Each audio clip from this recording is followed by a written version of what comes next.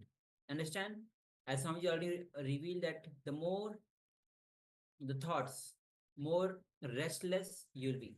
And the more the chana, the gap is more, and the less TPS, the mind will be quiet. So we just entered into revelation with Swamiji and what and why meditation. So let's first understand what is the real aim of the life. Is it to earn more, go on earning where uh, when we are born, we see people are earning to gather items, the desire they want to achieve, anything they want to have, earn more. Is it the goal? Is it the real aim? Or to stay young forever, or to be healthy, or to be beautiful? Is this the real aim of life? Or to have longer lasting relationship? Think about it. This is the real life aim of your life, or to improve your personality. And the list goes on and on. For each individual, there will be specific goal or many goals. As Swamiji revealed that the real aim, the very purpose of human life, human existence itself is to have at least one glimpse of that consciousness. So now we'll be entering into a intense humming meditation to quieten the mind, to be established in that fourth state, Turiya, Turiyatita state. Yes. So often we have many thoughts that are constantly going in and out of our mind. So we have that inner chatter that is constantly ongoing. So this is very good for quieting the mind. It is a technique from Tibetan Buddhism itself.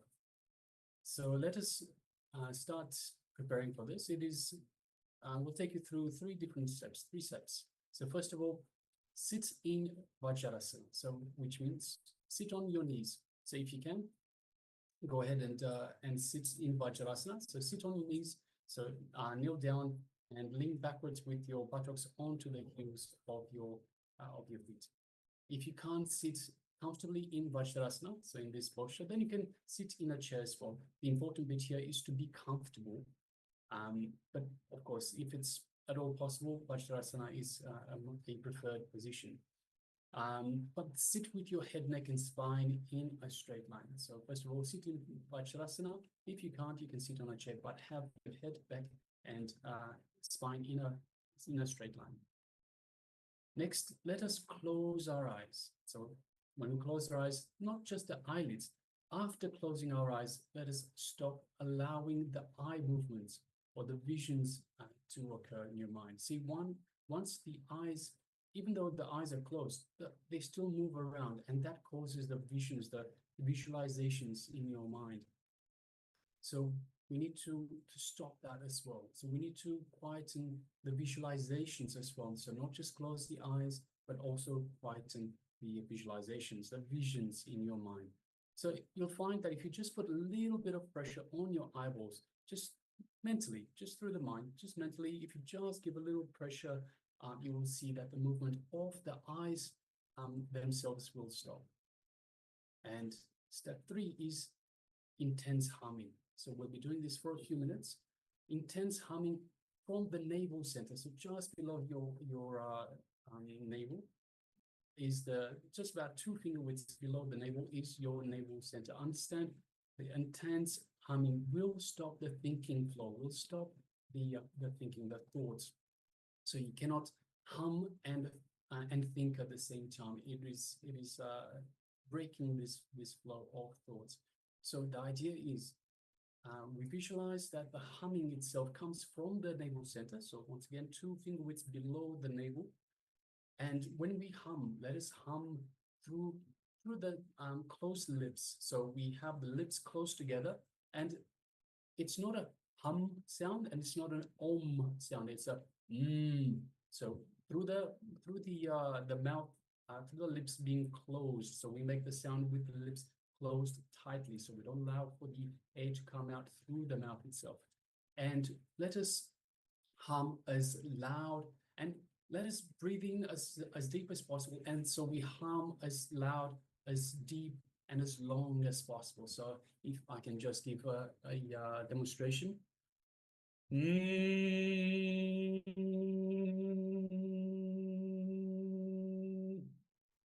So, excuse me. So that is the sound, the sound that we make through the with the lips closed. So requesting everyone, let us sit comfortably. So once again in Vajrasana, head, neck, and spine in a straight line. Close your eyes. Mentally put a little pressure on the eyes to stop the movement and the visualization. And let us start intense humming from the navel center. So visualize the humming coming, stemming from the navel center, 2 finger widths below the navel itself. So let us begin.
Yes, you can relax now.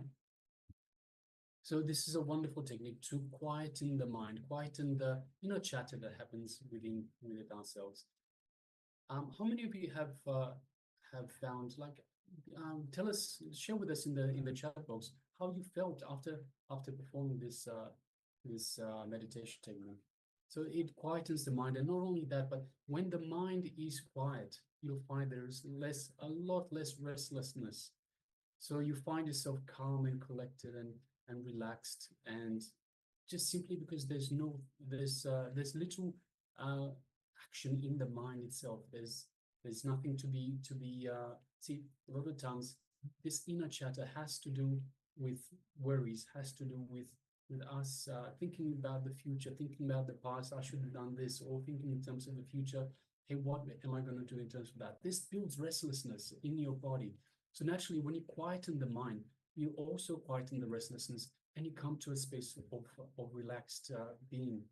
So just take a moment to share with us how you feel after performing, after going through this intense calming meditation. And of course, if you did it properly, you would have felt a lot of energy also around your navel area. So just 2 fingers below the navel area. The navel itself is the navel center.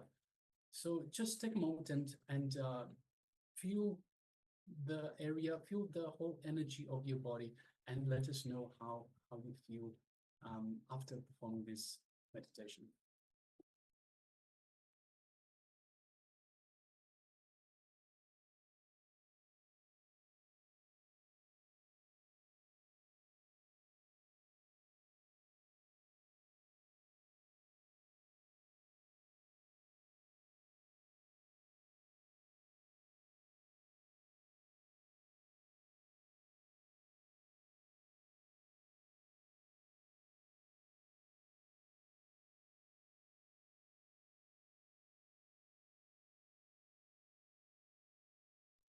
Yes, and requesting participants that are following us on YouTube. There is a few of you on YouTube.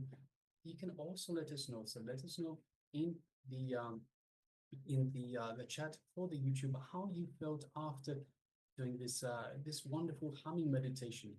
So anytime you feel restless, so this is a recommendation for all of you. Anytime you feel restless, anytime you feel overwhelmed with all the thoughts in your mind, you can just sit down and do this meditation. Just practice it for a few minutes, and you'll find all of a sudden you come to a space of calmness, the restful awareness.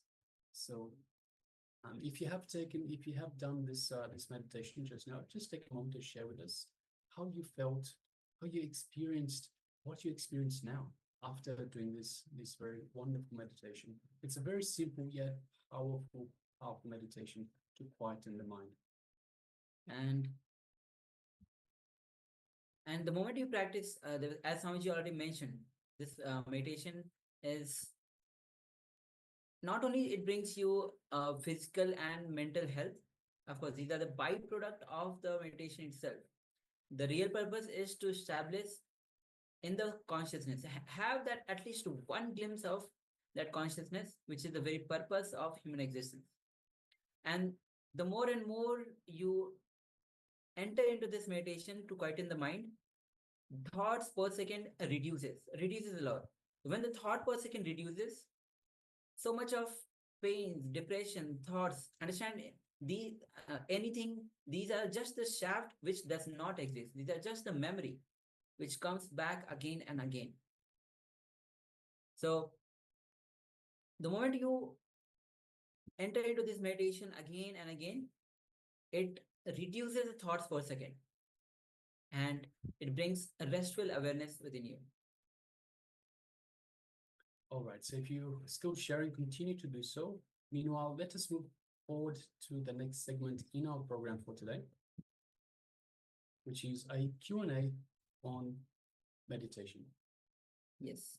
So Q&A on the effective meditation practices. So please come to the space of listening, and let's enter into this revelation by Swamiji.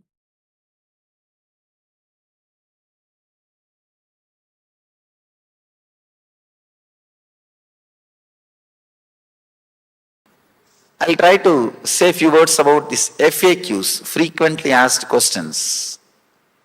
The usual doubts, the usual difficulties people face when they enter into meditation, when they even hear about meditation. Many people think meditation is something like leaving the whole thing. People are afraid. They come and tell me, I'm afraid that I may get too much attached into meditation. The meditation itself is nothing but removing your attachment. You can't get too much attached to meditation. They are afraid that their desires, their fears, their whatever they think as life will be taken away from them. I can say that is true. Whatever you think as your life will not be anymore part of your life. Many times you are trying to protect yourself from the unnecessary fears. The basic truth is you don't need to protect yourself from your fears because they do not have a base. The concept or the idea, you are a solid being and you have so many fears, will be shaken by meditation. What you think as your desires will be shaken. So naturally, what you think as your fears will also be shaken.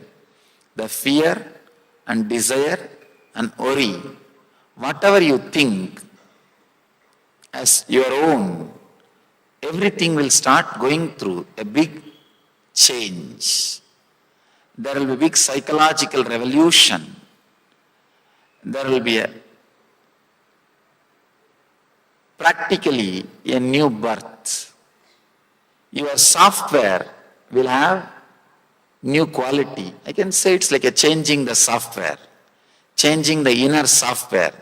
Your hardware may be the same, but your inner software will go through a big change. It will be completely changed. Meditation is all about changing the inner software. Your body may be same, your hardware may be same, the things with which you are living may be same, the persons with which you are living may be same, but the being with which you are living will be totally different. The being will have a different quality. The inner software will be new. This simple understanding, you can say, this simple understanding of these 4 states of consciousness can initiate the psychological revolution in you. This is like a master key. If you apply every moment in your life, if you are aware of these 4 states constantly, you will see before every decision, the mechanism or the way in which your thought process goes towards the decision will be changed. This is what I call cognitive shift. Receiving information, processing and deciding. That will become totally different. If you understand this 4 state, when you come out of deep sleep state to the dreaming, you understand deep sleep was lower than dreaming. When you come out of dreaming to waking, you understand the dream state was illusory. It was not real. Same way, when you move from waking state to the 4th state, Turiya, you will realize this state is not the reality. This is not as you think. Every time when you face the depression or low mood, this understanding starts rising from you within. But we manage such a way that psychological revolution does not happen inside us because too much is at stake. Too much is at stake. If that psychological revolution starts happening, you are afraid, you don't know what will happen, you don't know what you will decide about. Your cherished desires, cherished goals, cherished ideals, cherished ideas, you are afraid you may have to let go. When I started the session, I used the word atato brahma jignasat. In that commentary, one great Acharya says, let us inquire into the reality means the guru and disciple, both of them are deciding, let's have courage to follow where the reality leads us. Not just inquiring, let's have courage to go where this research leads us, where this understanding leads us, where we are moving. Just this simple understanding of these four states can transform the way in which we make decisions. The cognitive shift can happen. The psychological revolution can happen. Whether we directly want to understand or not, the truth is there is no scale. The state in which you are living is reality or authentic reality.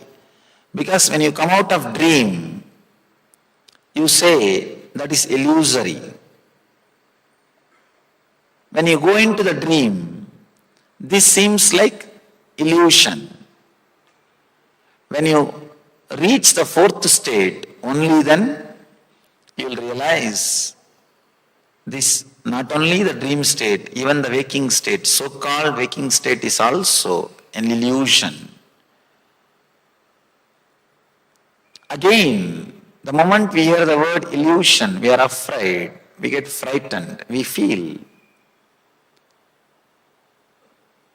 If that idea, illusion gets into our system, we may renounce, we may leave everything. Our lives may change. I tell you, you will renounce only one thing, that is your suffering, nothing else. Person who understands what is in front of him is not complete reality, he will renounce only one thing, is suffering.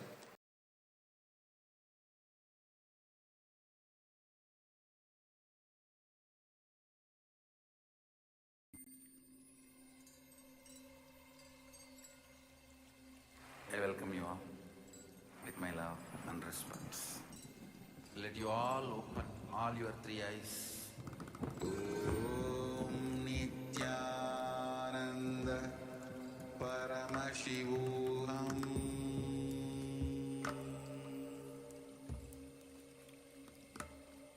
Om Nithyananda Paramashivoham.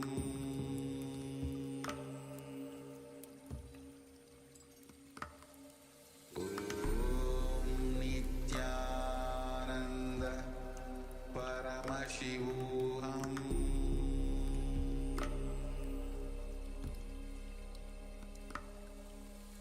Om Nithyananda Paramashivoham. Om Nithyananda Paramashivoham.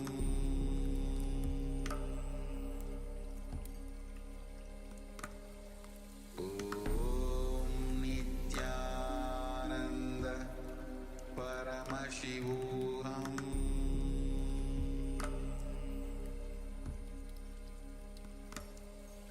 Om Nithyananda Paramashivoham.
Paramashivoham.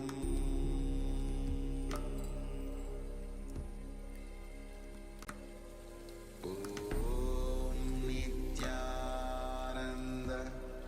Paramashivoham.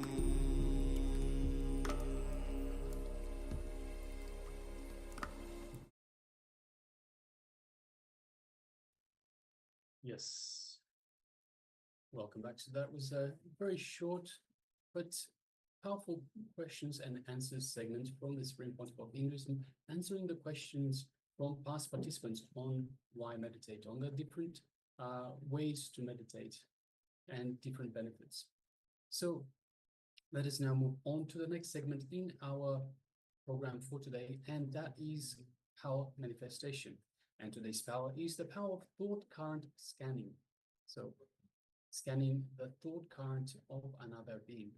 So for this next segment, we will be scanning the thought currents of the acharyas, of ourselves.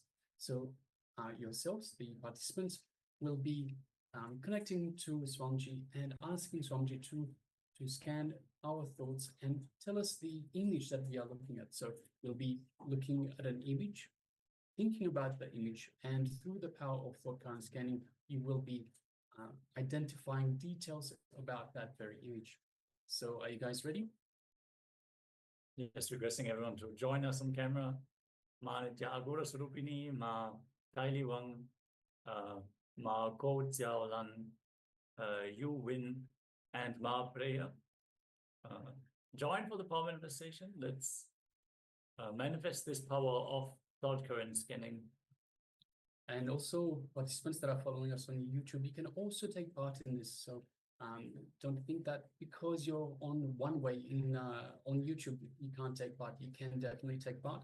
So once again, ourselves, the acharyas, will be looking at an image. So we won't show you the image. We'll be looking at the image, thinking about the image, and you will be scanning our thought currents to give us the details of that very image. So let us get ready. Let us sit comfortably with the head, neck, and spine in a straight line. Let us close our eyes and start with 3 long, deep breaths in and out. And with each breath out, I want you to visualize that you're getting more and more relaxed. You're getting more and more centered into your being, more and more within the boundaries of your being. So let us sit comfortably and let's start taking the first long, deep breath in. Just follow me. Long, deep breath in. Long, deep breath out. Feeling more and more relaxed, more and more centered. Long, deep breath in. Long, deep breath out. Releasing all stress, all tightness. Long, deep breath in. And long, deep breath out. Feeling more and more relaxed. Right, let us now bring our awareness to the Ananda Gandha, which is just below the heart center. The area that Swamiji has initiated us in. Our inner space. Our space where we can be alone with Swamiji. So let us visualize Swamiji in our Ananda Gandha, our inner space, just below the heart center. Visualize your favorite murti, your favorite image of Swamiji, the one that you feel most connected to. Just kindle that feeling connection to Swamiji and know that just by mere remembrance, just by remembering, visualizing Swamiji in your inner space is invoking Swamiji as he is available and waiting for you. So just take a moment and feel that space of oneness with Swamiji in your inner space. Feel the love, the compassion, the infinite grace that is radiating from Swamiji in your inner space.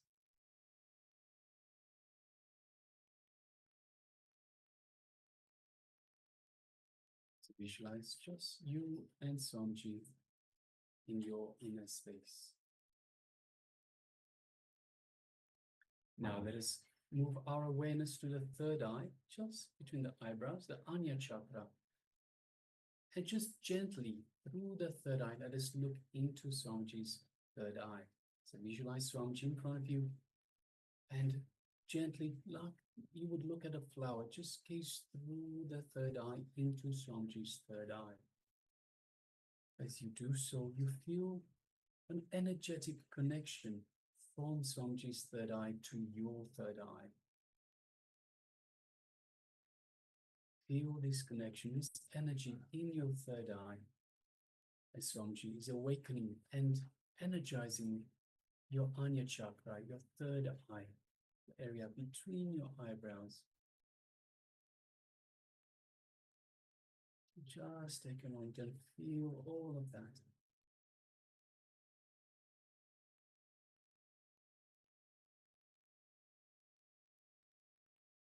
Now let us further connect to Swamiji by chanting the Mahavakya, which is the cosmic code word Swamiji has given us to kindle this feeling connection, strengthen this feeling connection, and reach out to him. Nithyananda Paramashivoham.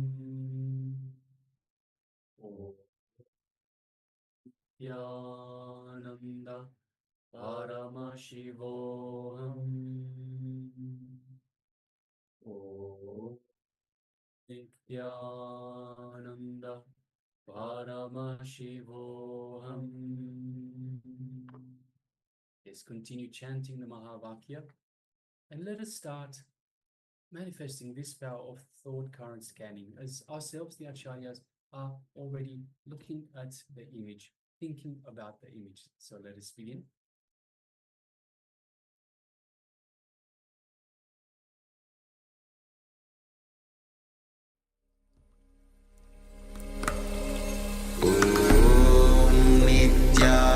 Nithyananda Paramashivoham.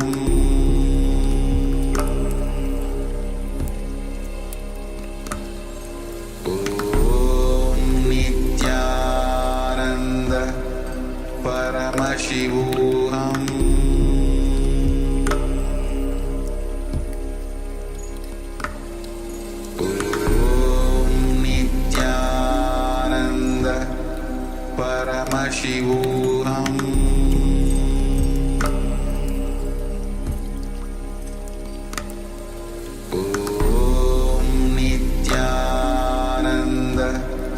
Paramashivoham.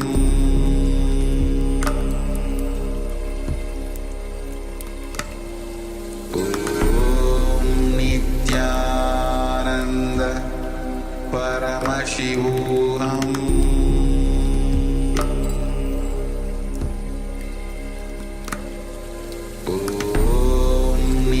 Nithyananda Paramashivoham.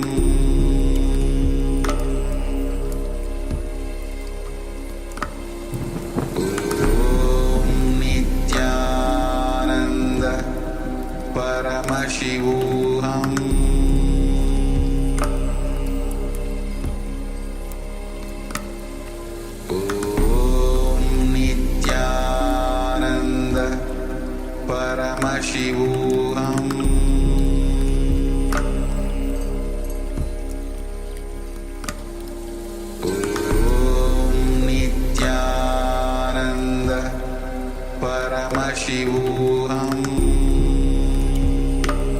Nithyananda Paramashivoham.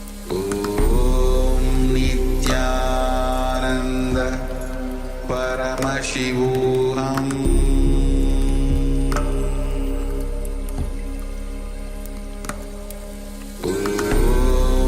Nithyananda Paramashivoham.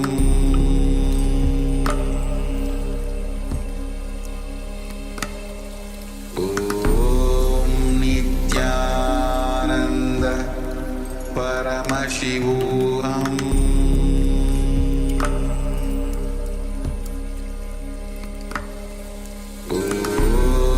Nithyananda Paramashivoham.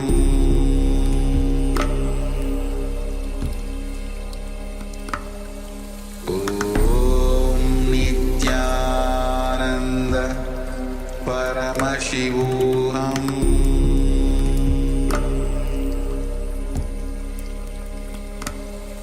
Om Nithyananda Paramashivoham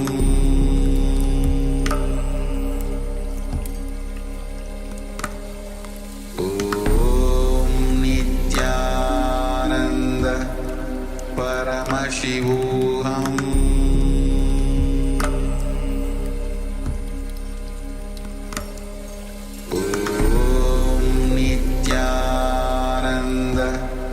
Paramashivoham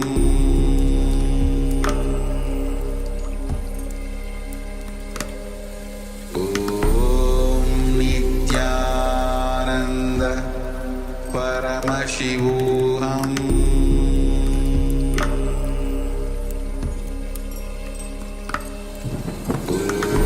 Om Nithyananda Paramashivoham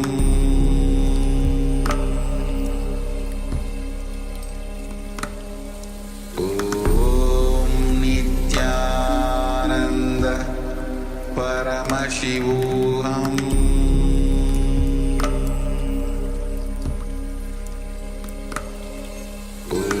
Om Nithyananda Paramashivoham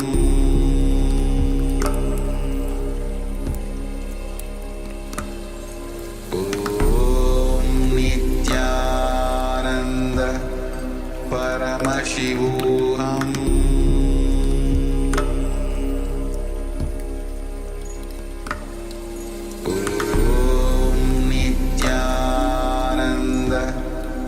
Paramashivoham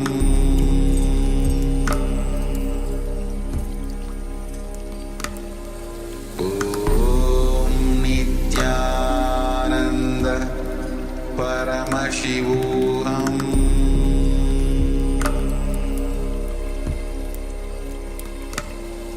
Om Nithyananda Paramashivoham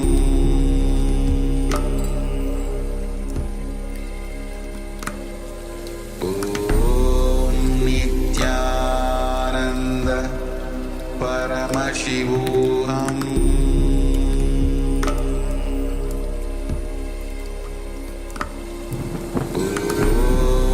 Nithyananda Paramashivoham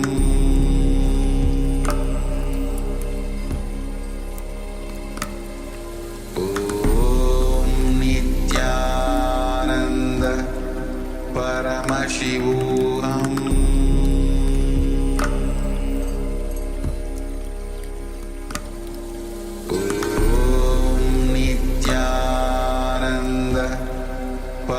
Paramashivoham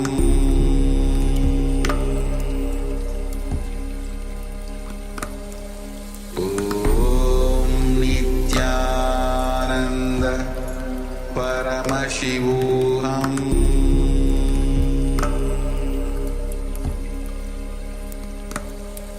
Om Nithyananda Paramashivoham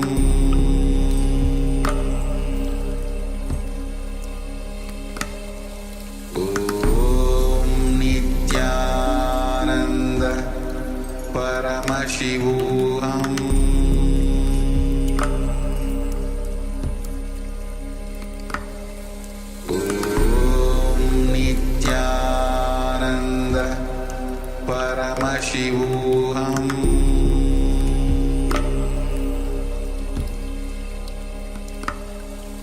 Om Nithyananda Paramashivoham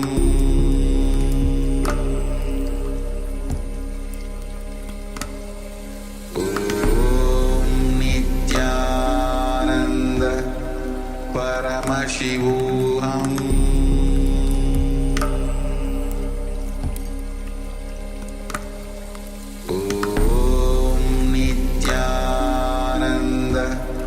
Paramashivoham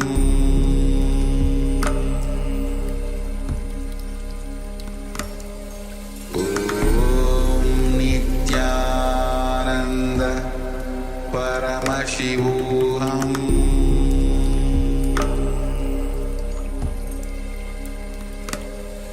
Om Nithyananda Paramashivoham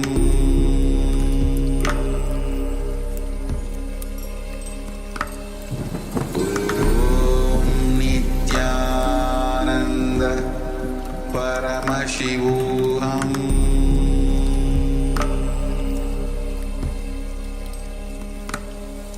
Om Nithyananda Paramashivoham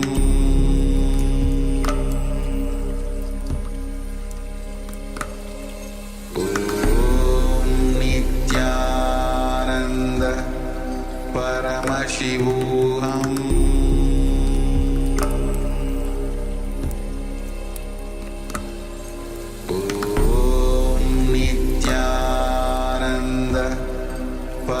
Paramashivoham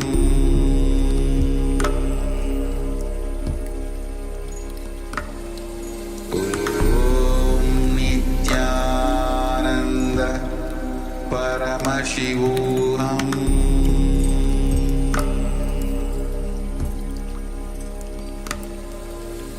Om Nithyananda Paramashivoham Paramashivoham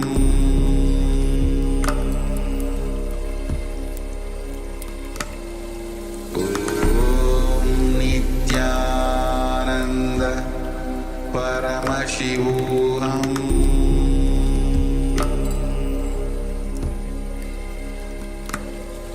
Om Nithyananda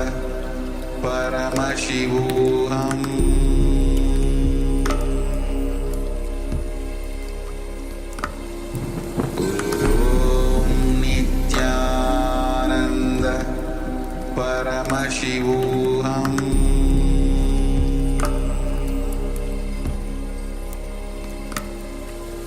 Om Nithyananda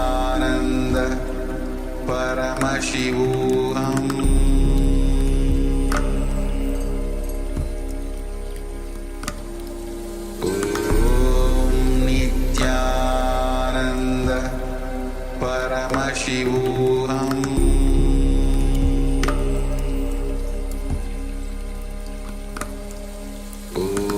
Om Nithyananda Paramashivoham Paramashivoham Om Nithyananda Paramashivoham Om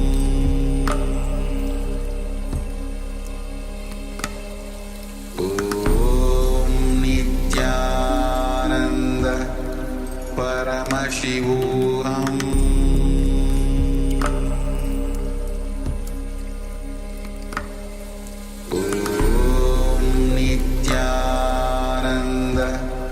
Paramashivoham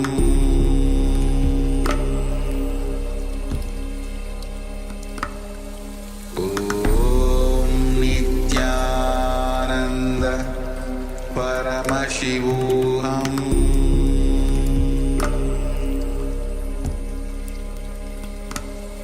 Om Nithyananda Paramashivoham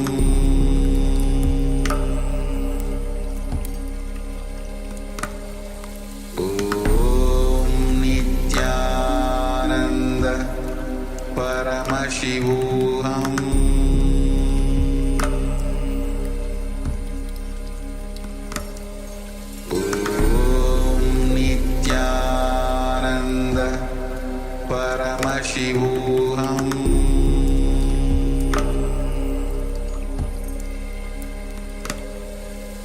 Om Nithyananda Paramashivoham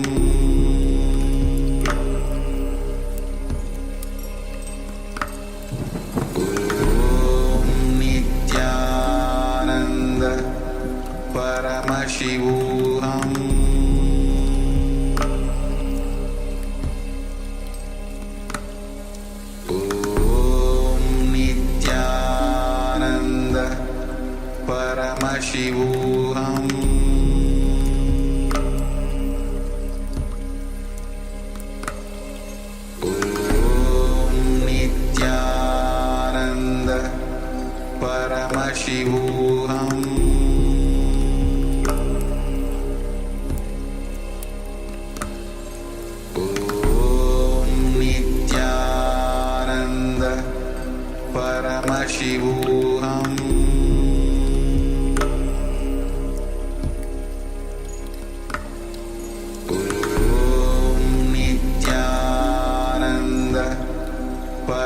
Paramashivoham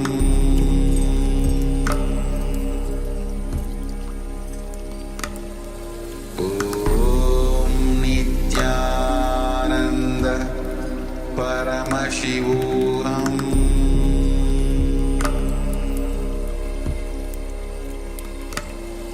Om Nithyananda Paramashivoham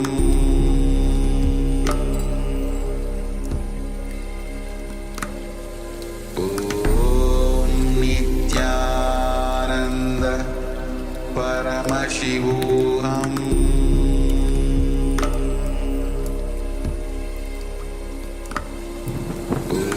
Om Nithyananda Paramashivoham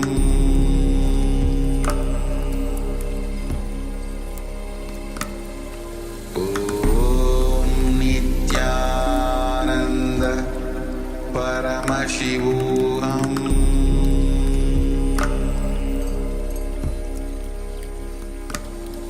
Om Nithyananda Paramashivoham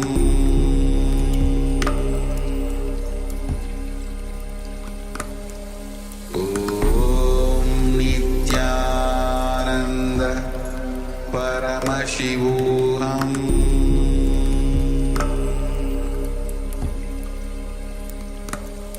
Om Nithyananda Paramashivoham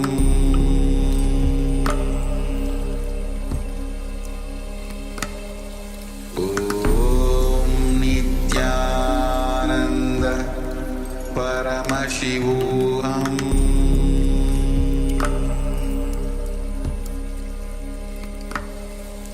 Om Nithyananda Paramashivoham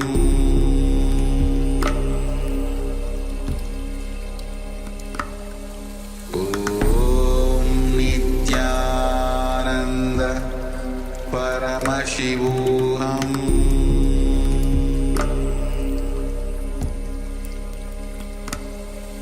Om Nithyananda Paramashivoham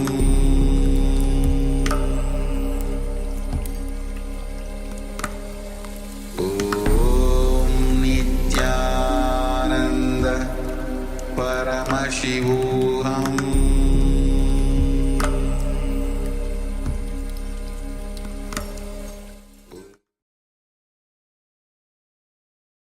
Yes, you can relax now. And now take a moment and share with us what was revealed to you in your third eye. So we connected to Swamiji and we asked Swamiji to let us know, let us scan the thought currents of the acharyas, of ourselves, to identify the details of the image that the acharyas are looking at. So take a moment and share with us the details that was revealed to you in your third eye by Swamiji. So whether you're with us in the Zoom room on two-way or following us on YouTube, you can still let us know. Take a moment and share now.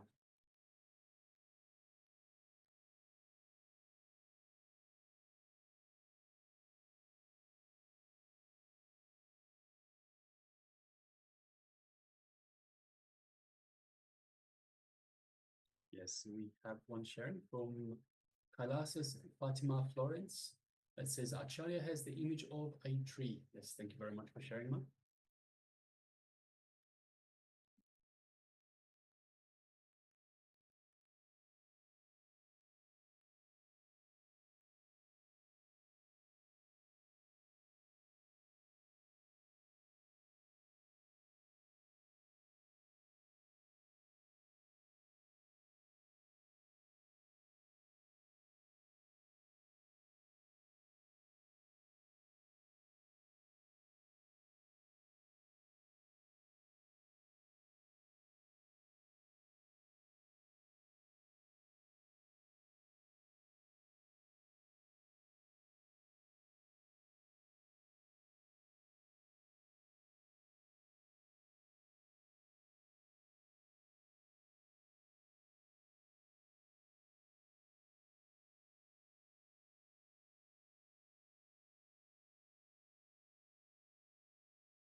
Yes, and we have Fatima that is also sharing on YouTube. Yes, thank you very much for sharing a treat. All right, so if you're still sharing, still typing, then continue to do so. Meanwhile, let us get ready to review the image that Acharyas ourselves were looking at and thinking about as part of this power manifestation. And yes, you can have a look, you can see it is Krishna, Bhagavan Krishna, perhaps playing his flute to Radha, and you can see some gopikas in the around Krishna, Bhagavan Krishna, and you can see lots of trees around. So definitely Mount Fatima, we have lots of trees around. We can see some more details. We have a stream, a small stream that's going through the forest as it is. We have lots of mandalas or designs on the ground itself and also on the trees. And we can see some animals, plants. But yes, we definitely have lots of trees, Master. Congratulations for manifesting this power of thought current scanning map. Well done. Yes, definitely celebrate the manifestation, as trees are definitely predominant in this picture. Whenever you manifest the power successfully, make sure to celebrate Paramashiva is landing. And yeah, you can also share your experience from the power manifestation if you like. All right. So with that, let us move on to the next segment in our program for today.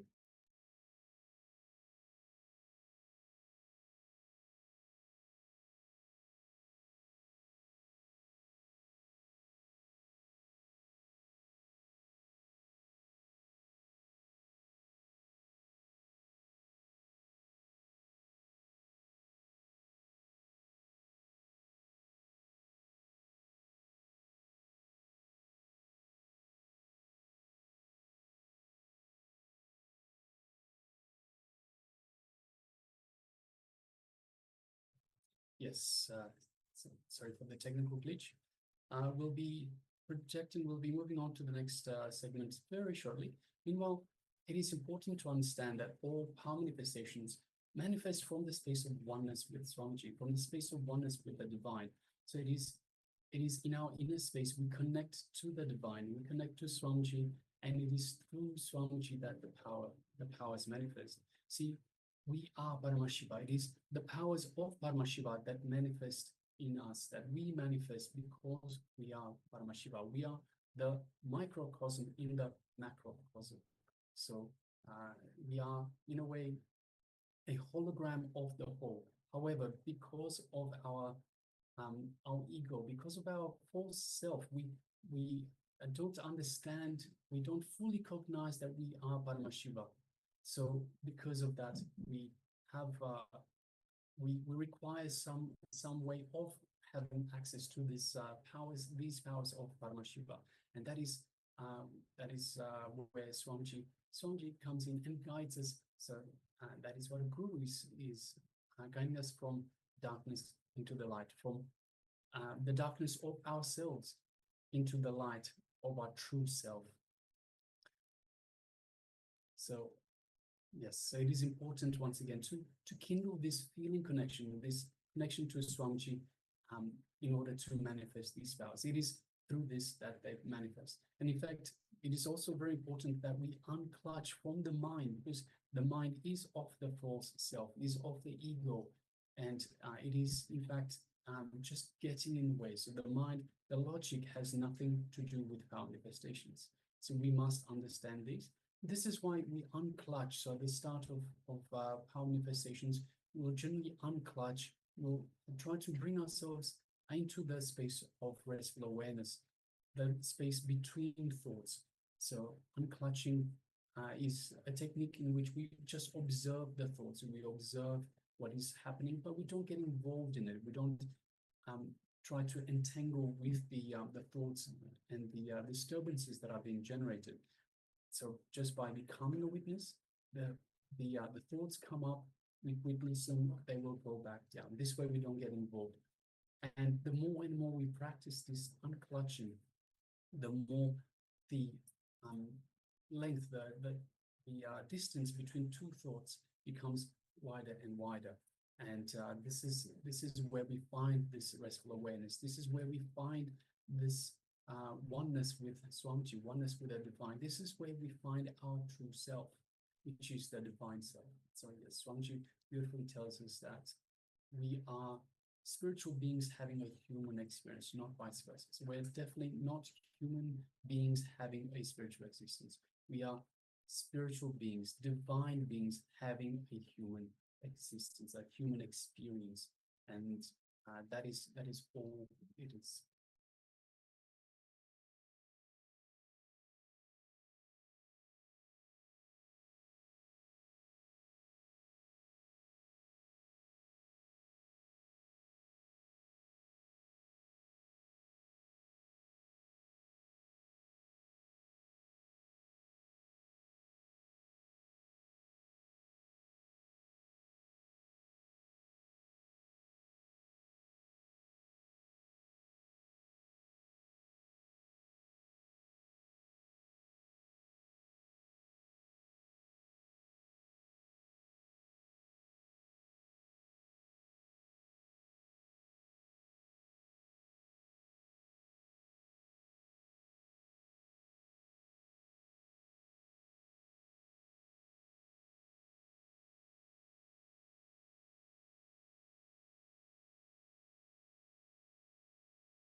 All right. So if you have any questions in terms of how to manifest these powers, do let us know.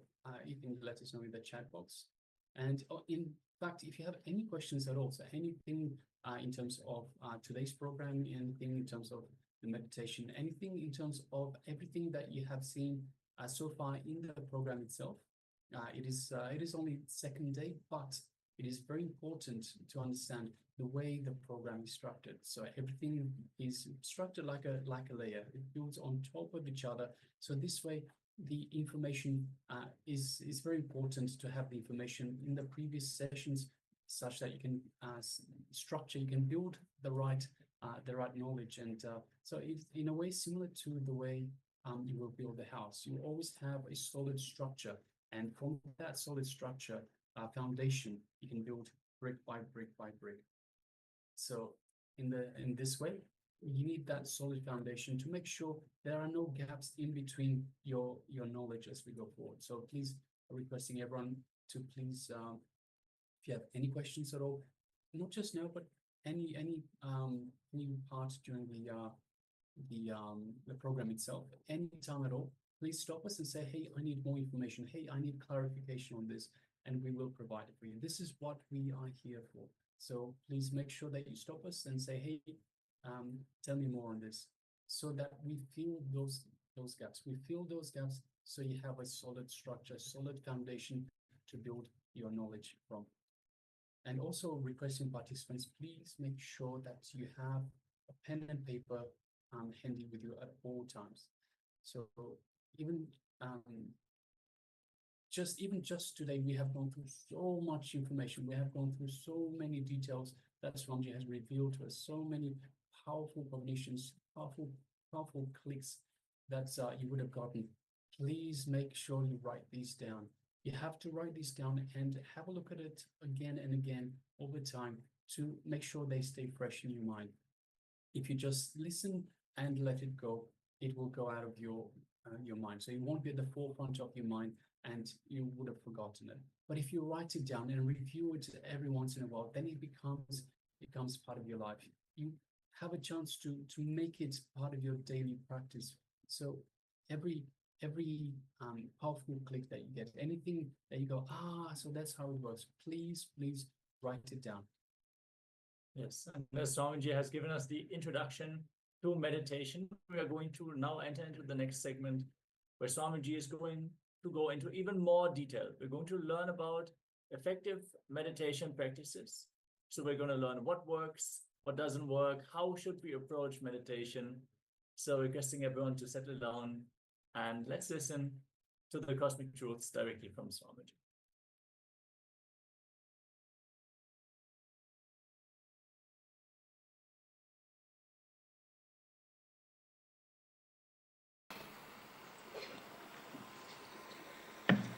Here is one more question. How can we select our God and Goddess?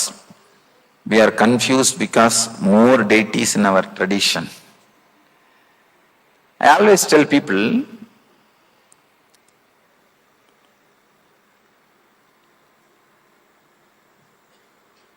towards some path, some God, some technique, suddenly you will feel a very deep connection. That is what I call falling in tune, feeling connected.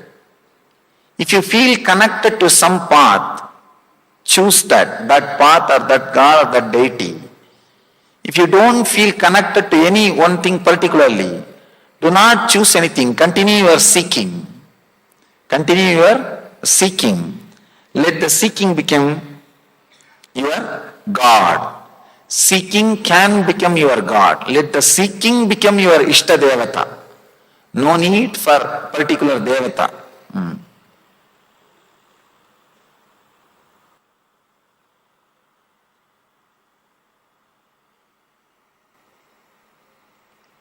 She's asking, I have longing for chanting Sahasranamas, but my concentration is scattered.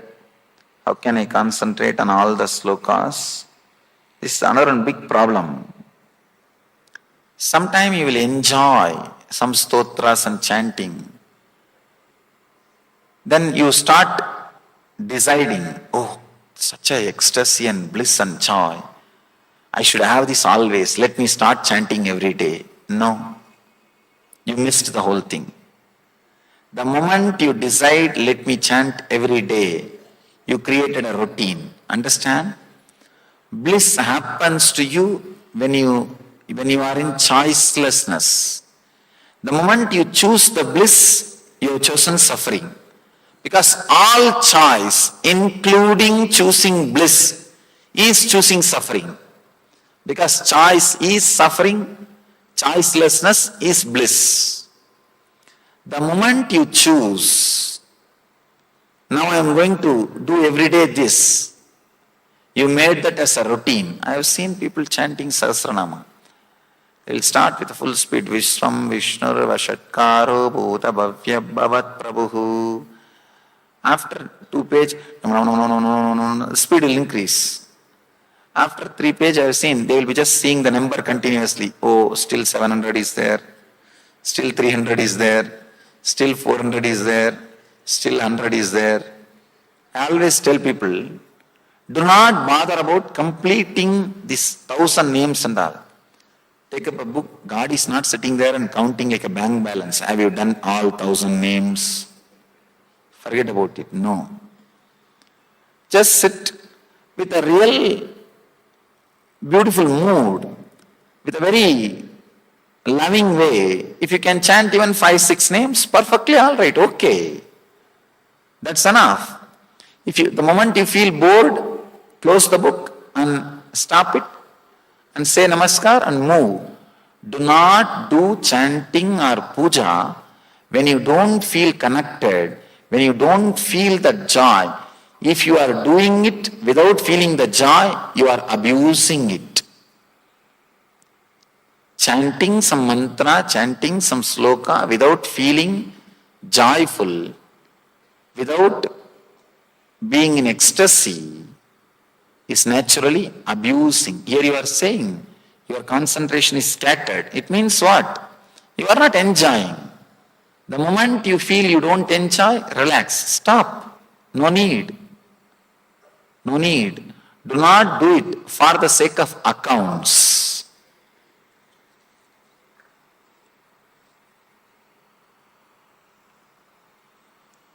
Could you please explain what exactly intensity, the meaning? Intensity of what? Intensity how? When people ask me about intensity, I tell them, feel intensely that you are not having intensity. That's all.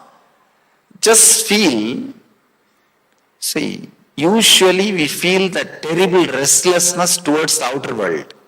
I have not done this, I have not done that. That same restlessness, if it is directed towards the inner world, it is called intensity. You do not know what is happening, but a deep dissatisfaction about what is there in your inner space. That is what I call intensity. You may be thinking, I am supposed to teach satisfaction. Why am I teaching dissatisfaction? I tell you, first thing, your dissatisfaction functioning towards the outer world has to turn towards the inner world, then it will lead to satisfaction. First thing which needs to happen is not satisfaction, the direction turning, the psychological revolution. Restlessness should become intensity. If it is towards the outer world, your consciousness, if it is constantly moving towards outer world, it's called restlessness. If it is moving towards the inner world, it's called intensity. The meaning of the intensity is feeling that something needs to be done immediately to break free from the clutches, or to break free in the inner world. Intensity of what?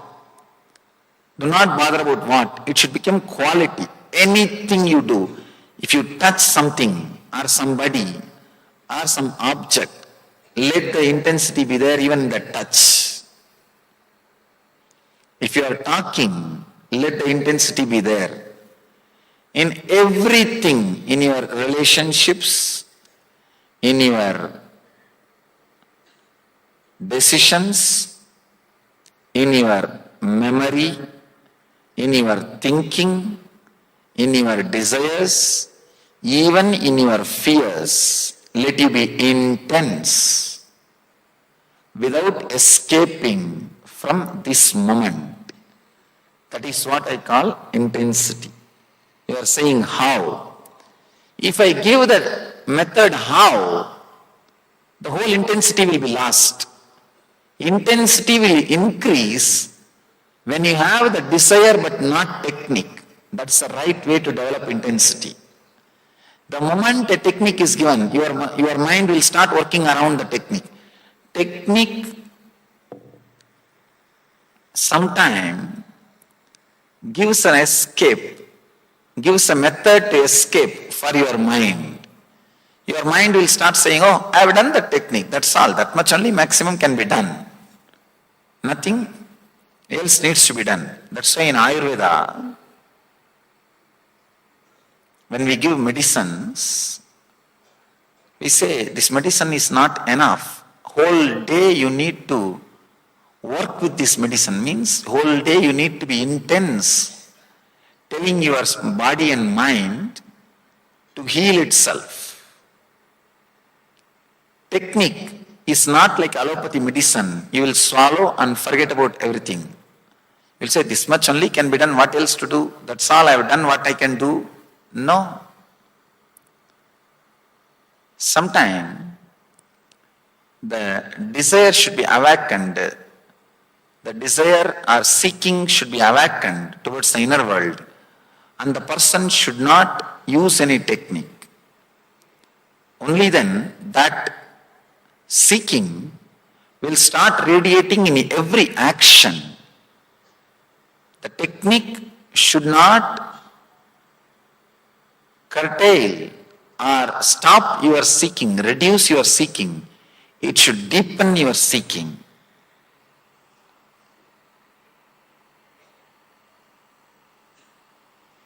I'm already doing meditation taught by some other master. Can I do the one given by you here? You are welcome. You can do. I always tell people, try to collect the best flowers from all gardens and make a beautiful bouquet for you. You do not have to think, if I learn from one source, I should not learn from the other source. No. It's not like a shop. If you come to this shop, don't go to that shop. No. Go to all possible sources and learn all the best things.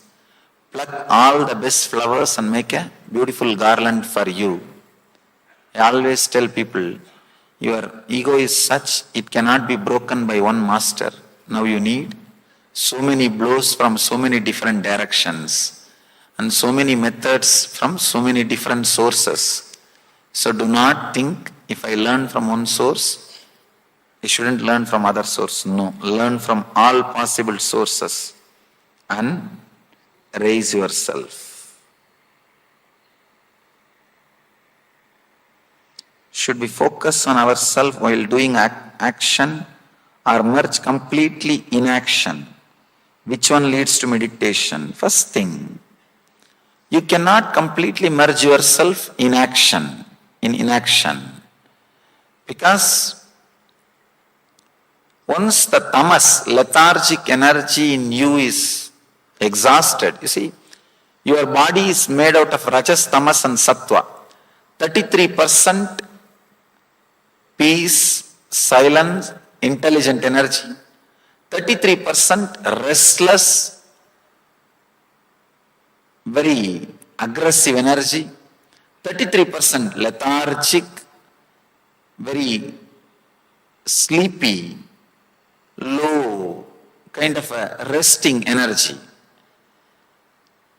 After the 33% of lethargy is exhausted, you will not be able to be in inaction. People come and ask me, if I start meditating, will I just leave my job and just rest? No, you cannot. You cannot. I tell them, if you have that fear, just take vacation, lie down for 10 days, you will understand. 11th day, you will run for your job. You will run for your job. That is not going to be the end. That is not going to be the solution. No need to completely merge in inaction.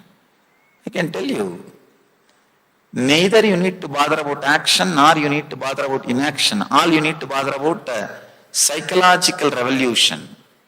What goes on inside you whole day, that is what you need to attend. You need to put your awareness only on that. When you can drive your car in the dream state, that is what you do usually. Why can't you drive your car from the Turiya state? Even though you think you are doing your actions in the waking state, 80% of your actions are done by the dream state overtaking the waking state. Instead of that, let the 80% of your actions be done by the Turiya state overtaking the waking state. That's all you need. There is nothing else. These are the questions which happens before even you enter. These are questions like hypothetical questions. Somebody came and asked me, if everybody becomes Swami, how will the world run? I asked him, if everybody dies, how will the world run? He said, no, everybody won't die. He said the same thing. No, everybody won't become. That's all. Hypothetical questions cannot be answered. I told him, do not bother. God is not depending on you to run the world. He is not depending on you to create and maintain the world. Can we really experience the blissful state after learning? Then what for you think I am conducting the program?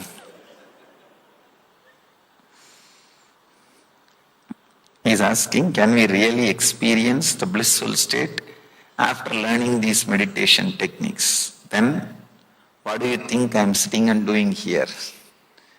Understand?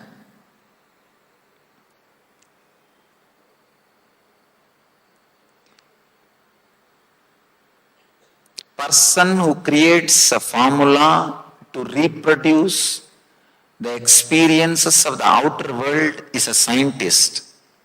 Person who creates a formula to reproduce the experiences of the inner world is a mystic. He is the master. These methods, the techniques which you are going to learn these 3 days, are time tested, foolproof, created after a great research and development by thousands of masters in thousands of years of research and development, and verified and experienced in my own personal life. So be rest assured, be intense. That's all I'm asking you. That's all you need to do.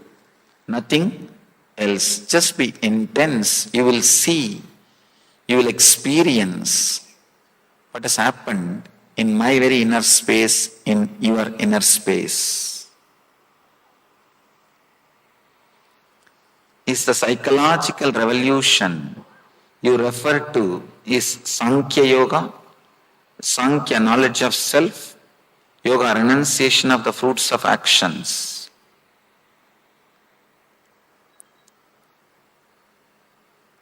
See, the word Sankhya, the word Yoga, both are like two different expressions. Maybe I can say the psychological revolution word, I mean Sankhya, Yoga and something more. And something more. When you understand these few ideas about the dream and waking state and the superconscious state, every time when low mood or depression or disturbance comes to your inner space because of the waking state, bring this understanding into you. Use this like a key and allow that psychological revolution to happen. You will see, not only you will come out of the problem, even 2-3 times if you come out of your sufferings, you will have so much of courage and energy to apply these techniques again and again, to evolve yourself again and again. Beautifully Krishna says, Uttared Atmanatmanam Atmanam Avasadayet.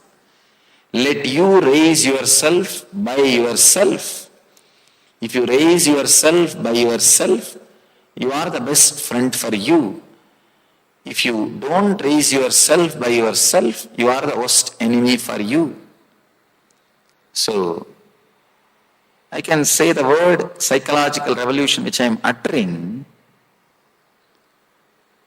is Sankhya, Yoga and something more.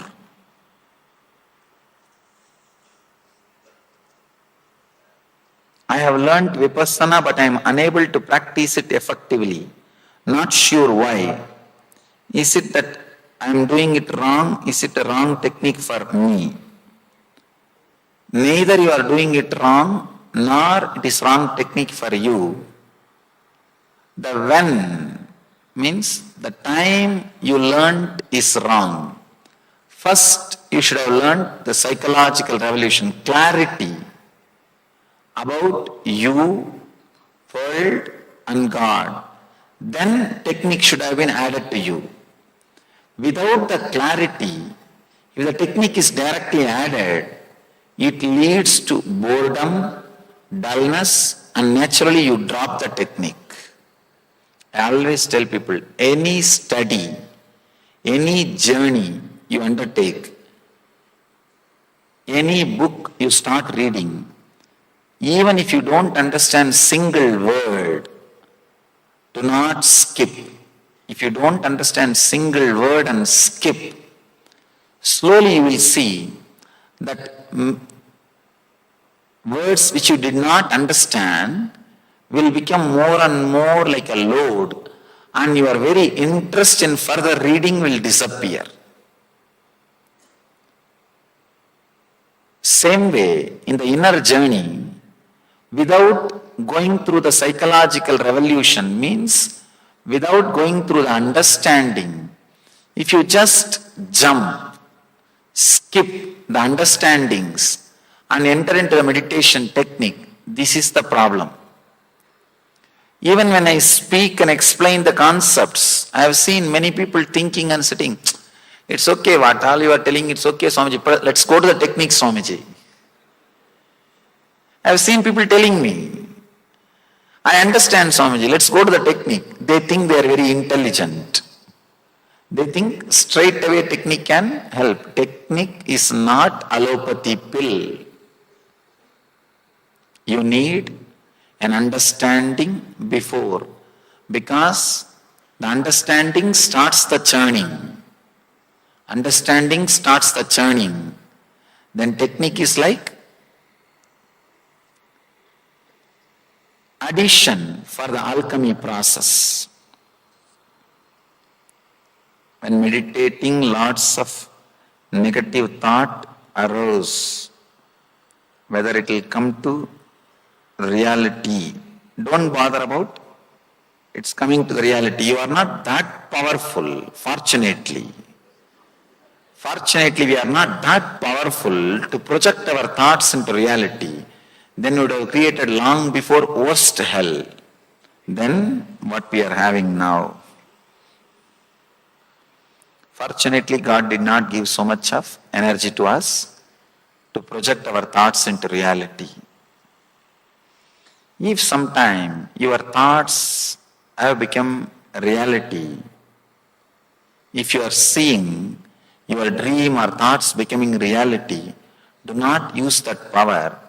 Try to divert that energy into your consciousness, means thoughtless state. Can we practice different types of yogas? According to me, surely authentic yoga methods do not contradict each other. They only complement each other. So you can practice different yoga methods. Only thing, do not mix and make masala and create your own technique. Practice it independently. 20 minutes means finish that. Then go to the next. Then go to the next. If you mix everything and you start thinking, I know all these things, now I know the core thread. I think I can make my own. That is where you will miss.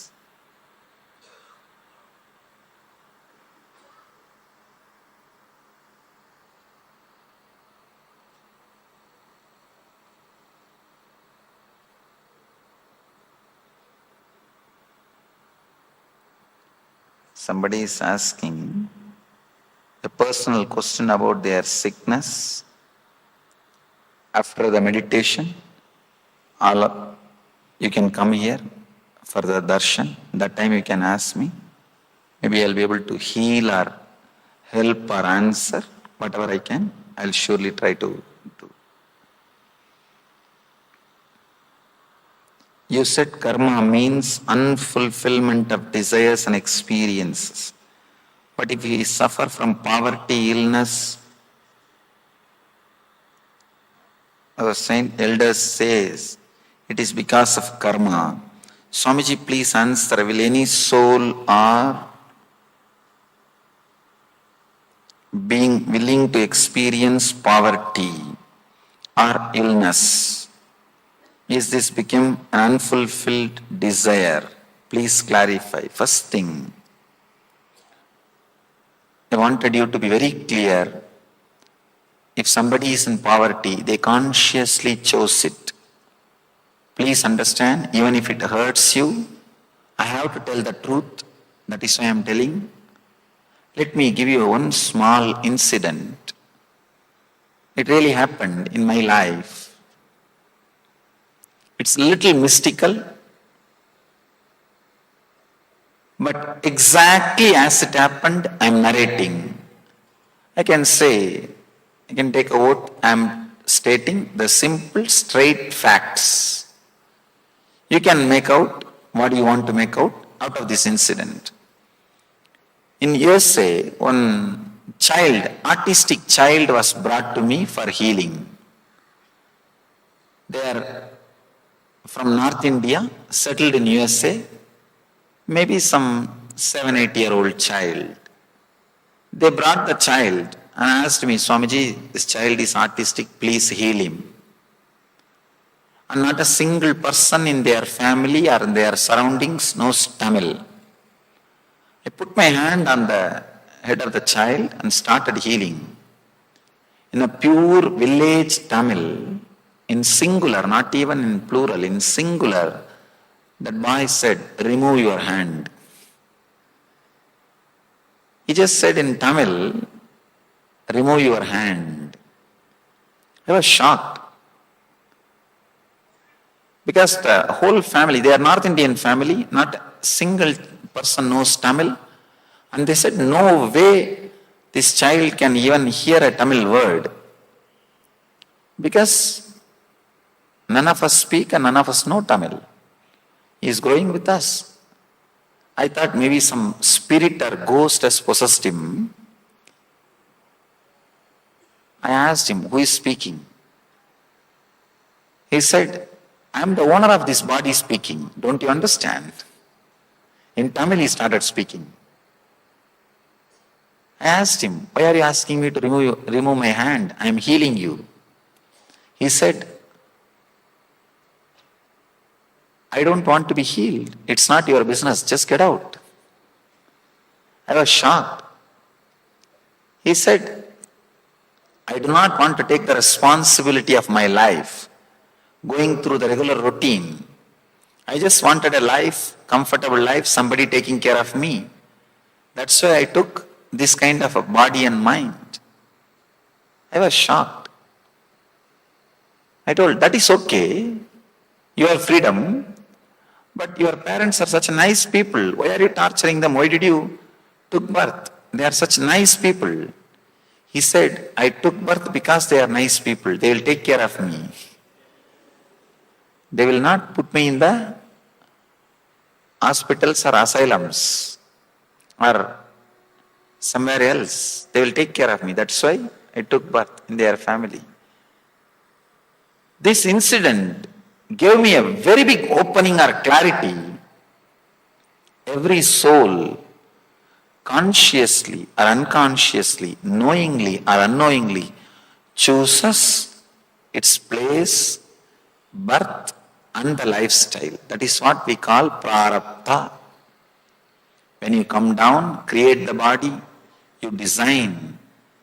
For some people it hurts. Understand? It hurts because you are not able to tolerate that you chose what you are having now. I tell you, we choose poverty sometimes because it's a big freedom. With wealth, too much of responsibility is there. It's a big bondage. So understand, start looking into yourself, why you chose what you chose. Maybe that can help you to enjoy and celebrate what you chose. Instead of constantly turning your attention and awareness towards cursing and abusing what you chose, if you start looking why you would have chosen what you would have chosen, you will see suddenly new things revealing. And you are exactly where you wanted to be. You are exactly where you wanted to be. That is ultimate truth. Whether it hurts or heals, truth is truth. Usually with little passions, it heals. It never hurts. That is why I say, karma is unfulfilled desires and experiences. Your lifestyle and everything is straight away consciously chosen by you. And your present is the totality of the decisions you made in the past. Your future is going to be the totality of the decisions you are making in the present. So if you want, consciously you can alter, rearrange, edit, reduce, delete or recreate. You have freedom. How to start meditation? At what age one should start meditation? You are in right place. You will have the answer in few minutes. We will enter into the technique. Come for tomorrow and day after tomorrow sessions too. We will be entering into the deeper and deeper levels of methods and techniques. We always dream because we are away from reality or try to achieve dream reality. If we do not dream, then what is life? This is one of the worst lie taught to you. Because your universities and schools and societies are not able to teach you superconscious state, they taught you daydreaming state. Understand? Just because they are not able to teach, just because they compromised, let you not waste your life. Let you not miss the truth. Let you not miss the reality. Life can be lived without daydreaming with superconscious vision. I always tell people, with daydreaming, these desires, before fulfillment, they will give you a deep restlessness. After fulfilling, suddenly you will see they are showing you emptiness. With vision, means superconscious lifestyle, thoughtless awareness lifestyle, before fulfilling, those visions will empower you, will show you the direction. After fulfilling, they will give you a deep satisfaction. There is a big difference between daydream life and superconscious life. There is only two choices. Either you will live a superconscious life or daydreaming life. If you are not living a superconscious life, be sure you are living a daydreaming life. But there is a great fear. If I stop daydreaming, how will I do next planning? How will I decide how to invest? How will I decide what my plans should be next? How will I invest? How will I decide what my life should be? If it is not there, what will you do? Sometimes, if your workers or subordinates convince you, without them your business cannot run. If you are convinced, they will start exploiting you. Same way, your mind has convinced you, without it, you cannot run your life. That conviction is what I call suffering. That is what I call the root of suffering. I tell you, when I say, I really mean, you can live without your daydreaming. You may ask, then how will I plan for my tomorrow? Usually, you are not planning, you are worrying. You are not planning, you are worrying. And even by your planning, you are only reproducing your past into the future. You are limiting your growth by planning. Because you do not have courage to live with the spontaneity, to live with your spontaneous visions happening, to live with the spontaneous revelations happening. Constantly, you are struggling with your day-to-day planning and your life. People who had courage to trust their vision, their spontaneity, only they became genius. Only they became genius. Please understand, a little courage to enter into the life without daydreaming can just revolutionize. I can say this is what I call psychological revolution. Just try for 10 days. In 10 days, I don't think your whole life will be taken away from you. In 10 days, if it can be taken away, then it is not worth having. Let it be taken away. So just try for 10 days, life without daydreaming. Suddenly you will see the quality of spontaneity and Every one of you are visionaries. Because of your planning and daydreaming, the quality of having visions is suppressed.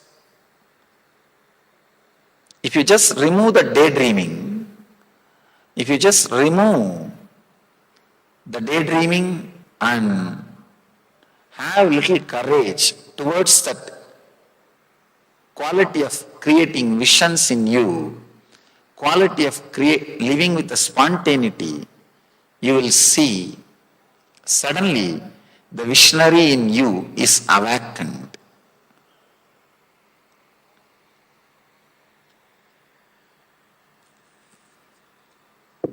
People who live with super consciousness never fail and miss in their decisions because the depth of dilemma or the oscillation, mood swings will be very less. It will be very limited. When the mood swing and the depth of dilemma is limited, suddenly you will see so much of energy is saved and decision making becomes so sharp and straight. I always tell people,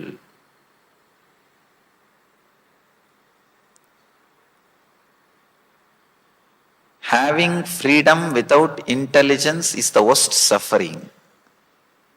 Whenever this thousands of people are living in our ashrams around the world, when they don't listen to what I say, I tell them, all right, give him freedom. That is the worst suffering. That is the worst punishment. Just by the dilemma, he will die. Just by the dilemma, he will die. Nothing else needs to be done.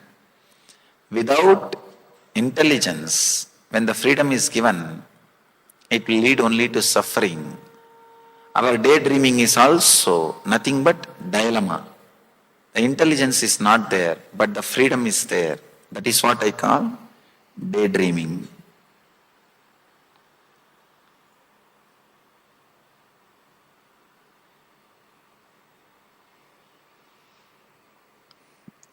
Somebody is asking,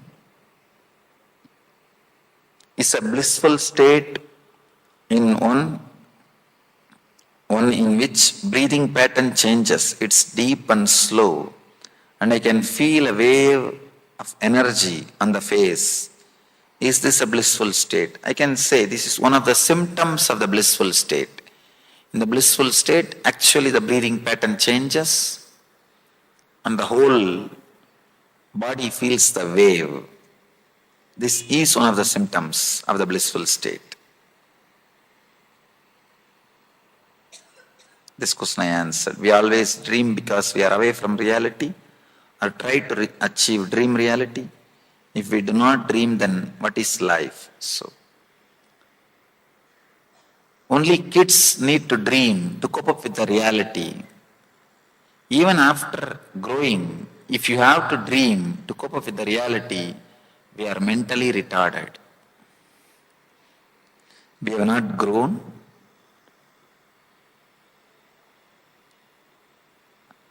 After the childhood or beyond the childhood. Can the experience of enlightenment be transferred through touch? Can I enter the Turiya state under the influence of the Master? It is possible. From time immemorial, the first gift was always given by the push from the Master. But to stay in that same state, you yourself should have gone through the psychological revolution. Ramakrishna was able to give only one glimpse to Vivekananda. But Vivekananda has to go through the psychological revolution to retain it. So, the experience can be given, a glimpse can be given by the touch of the Master. But if you need to retain it, surely you yourself need to go through that psychological revolution. Means living these great truths in reality.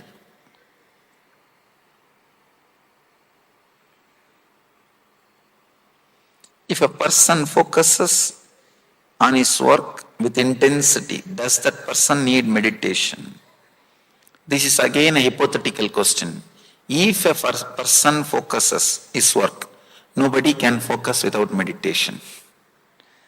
So if you think, if a person focuses, actually the question with if cannot be answered. The question with if cannot be answered. It is like a hiding. It is like if it is. If it is. The if it is cannot be added. If it is cannot be answered. Will meditation in the beginning produce any bad side effects? No. No side effect except bliss and health. Is there any meaning in the dream I am seeing? There is no meaning even in the world which you are seeing. What about the dream? Even the world which you are seeing has no meaning. So forget about the meaning of the dreams which you are seeing. People come and ask me, Swamiji, I saw this dream, I saw such and such a dream, please give me the meaning about it, explain. I tell them, the world which you are seeing is itself is useless. So why waste time in interpreting the dreams? There is something called placebo effect. Understand? If patient and doctor, both of them does not know, the medicine is given, if some color water is given instead of medicine, and not only the patient should not know it is just water, even doctor should not know it is just water. Both of them should be thinking it is a medicine, but the person gets healed. He gets the same effect of medication. This is called placebo effect. The same placebo effect, the reverse placebo effect, there is a theory, reverse placebo effect. What you know? In the West, this calamity happens. In the East also it has started. Continuously advertising about some symptoms of disease. If you have a slight knee pain, it may be arthritis. Some 5-6 symptoms, a very broad symptoms if you give, and ask if you have any one of these symptoms, you have this mental disorder. You will see 95% of the people will start feeling that they have that mental disorder. No, it's true. Morning, slow lethargy, or irritation in your relationships, feeling like disconnected, or loneliness. If you have any one or all the symptoms, you have this mental disorder. Who will say I don't have? And these idiots go on preaching this nonsense. When these ideas are constantly told to the public, told to the people, they start believing that they do have the disease. Understand one problem? If there are 10 symptoms, and if you start connecting with the disease by saying you have one symptom, you will create all other 9 symptoms within few days. Because you are clearly, strongly believing you have that disease now. You have to express other symptoms, otherwise something is wrong. You will start thinking, oh God, other symptoms are not there, then something is wrong with me. So giving these broad symptoms and asking you to choose, if you have any one or all the symptoms, you have this disease, is the worst calamity. Actually, this is what I call reverse placebo effect. In the first placebo effect which I explained, the healing happens. In this placebo effect, disease happens.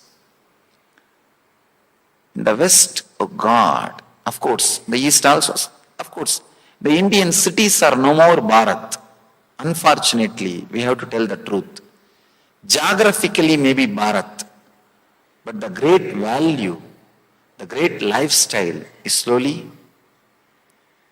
Anyhow, but at least if you have intelligence, stop allowing these thoughts getting into your system.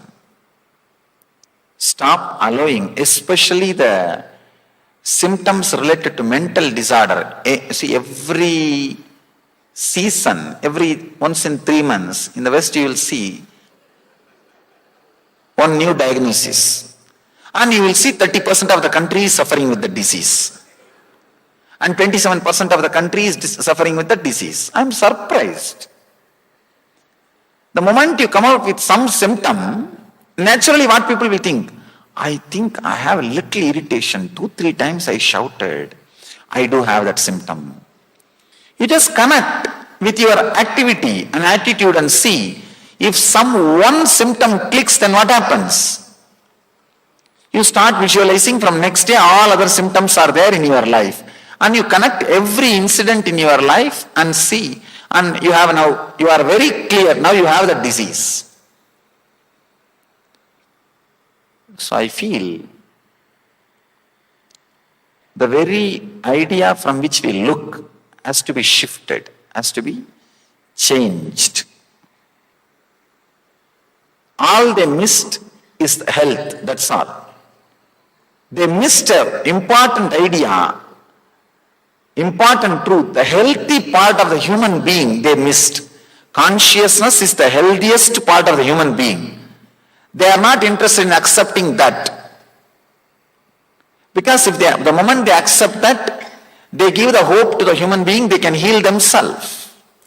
They don't need the help of somebody else. Then problem starts. People come and ask me many times, why should we go to the gurus?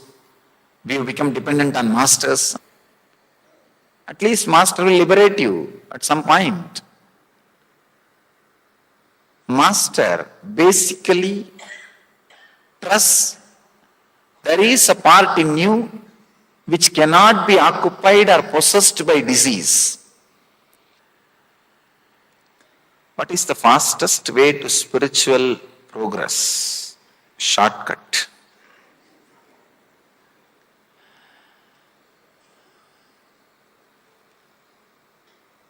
If you want an honest answer, I should say, I don't know.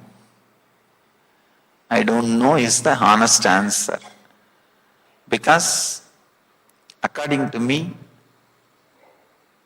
the spiritual life itself is the simple, straight path. See, shortest distance between 2 points is a straight line.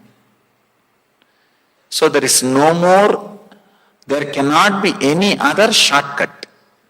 Shortest distance between 2 points is straight line. So I can say, spiritual life is straight line. That is the straightest line. That is only shortest route.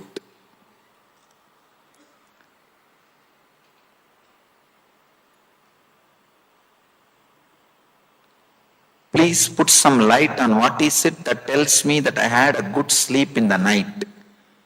Maybe the time you spent in the deep sleep was more than time you spent in dream state.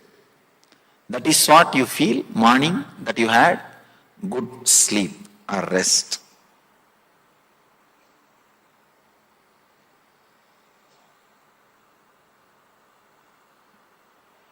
Swamiji clarified that there are so many methods of meditation, which is the excellent method. I can say I have chosen 3 methods, 3 techniques. These 3 days you will be learning. Today it will be like a preparation, introduction, entering into meditation. Tomorrow it will be deeper, cleansing. And day after tomorrow, deepest level, unclutching, means experiencing the true self. So, we'll enter into the meditation. Just these few questions I'll attend, then we'll enter into the meditation.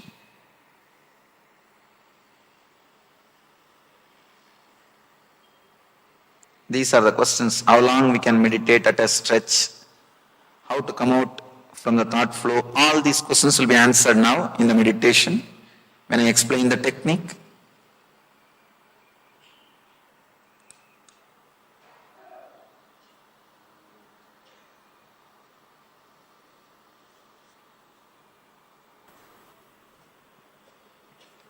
Many times dreams are considered to be the symbolizers of future happenings.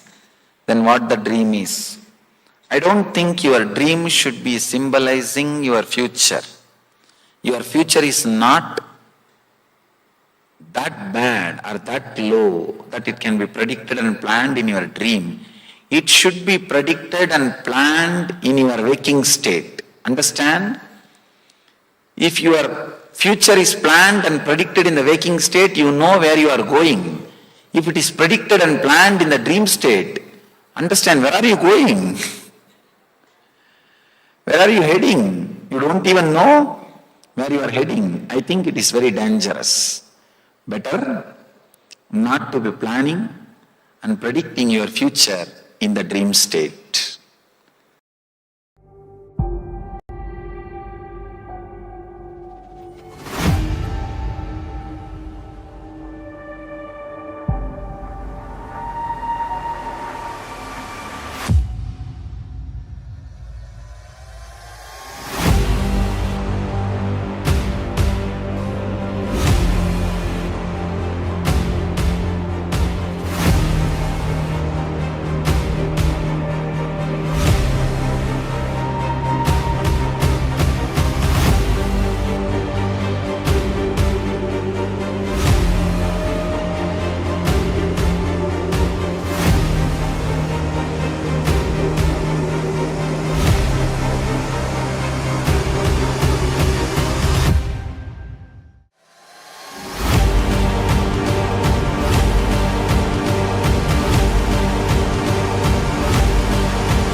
Yes.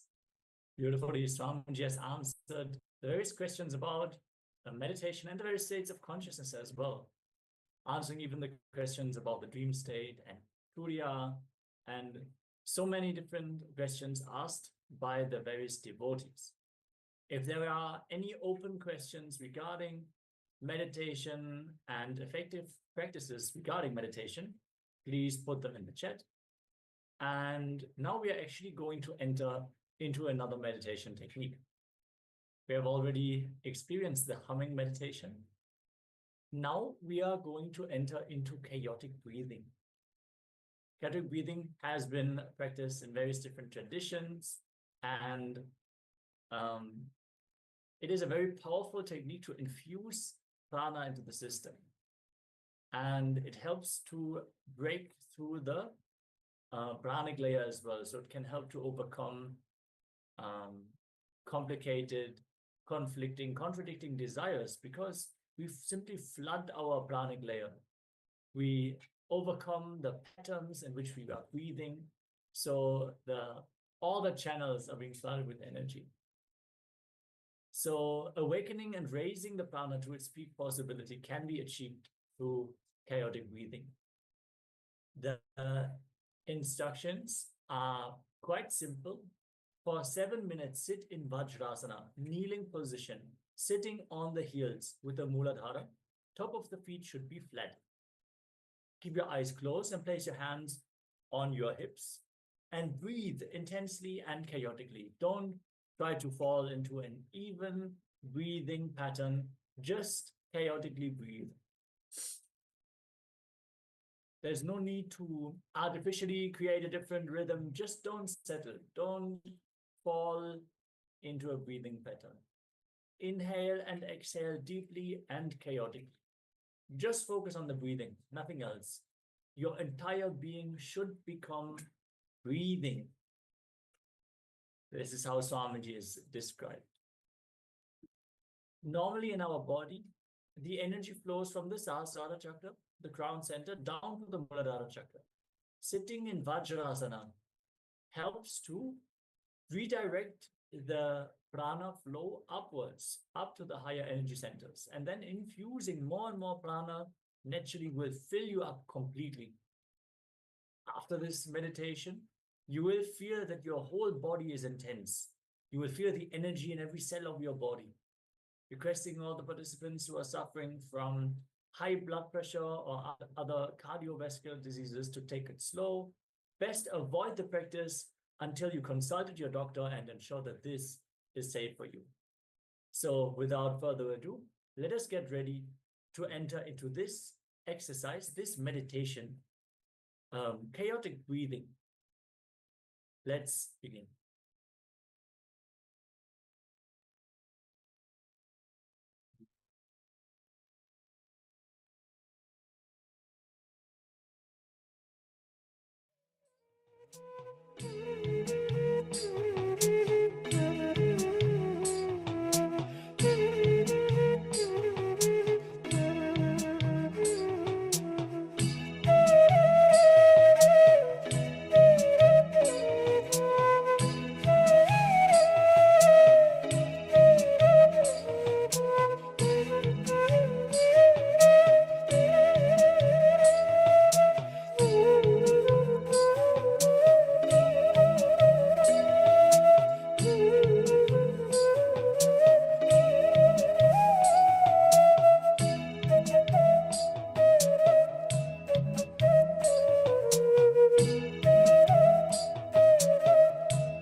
Nithyananda.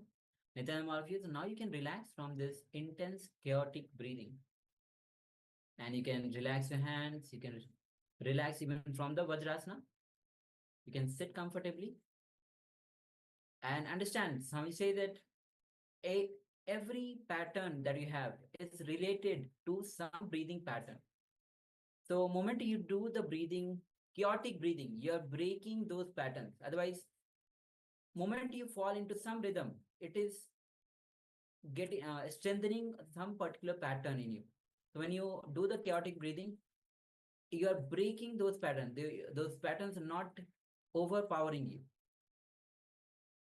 All right. So with this, we'll be moving on to the power manifestation. And today we are doing the power of body scanning. Yes, we've been going through various different rounds of this power already.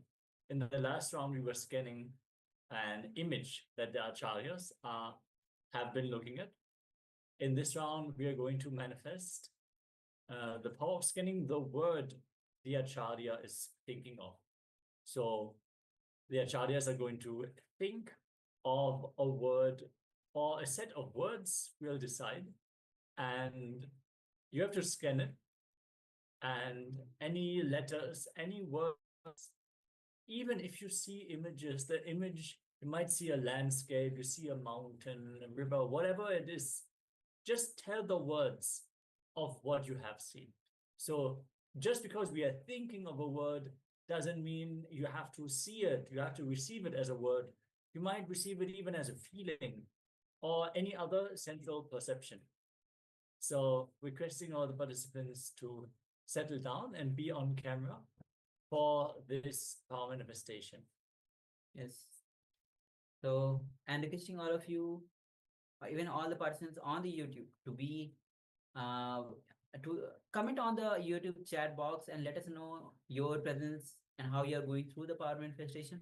See, the more and more you comment, because you are watching, you are following us on YouTube. That means you are actually interested in the transformation, your awakening. So we are here to help you in every possible way.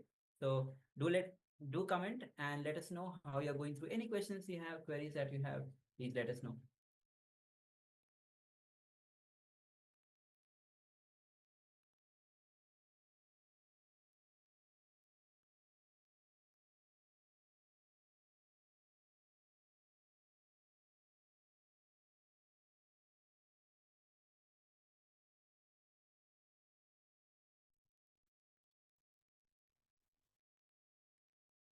Yes, so with this, requesting all the participants to settle down. You can keep your eyes open or close them. That is up to you. Just calmly and deeply breathe in and out. Exhale slowly and deeply. Settle into that space in between the heart center and the navel center, your Ananda Gandha, the spiritual umbilical cord connection to Paramashivam, where Swamiji directly resides in you. Swamiji is available for you in your Ananda Gandha. Just visualize him with a sweet smile.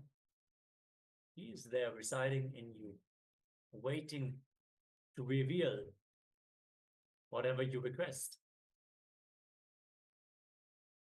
Surrender to that Guru who is sitting inside of you. And create the strong intention in your Agnya Chakra, the third eye, to receive the word the Acharyas are thinking of. Chant the Mahavakya, the cosmic passcode to connect to Swamiji. Om Nithyananda Paramashivoham. Om Nithyananda Paramashivoham. Om Nithyananda Paramashivoham.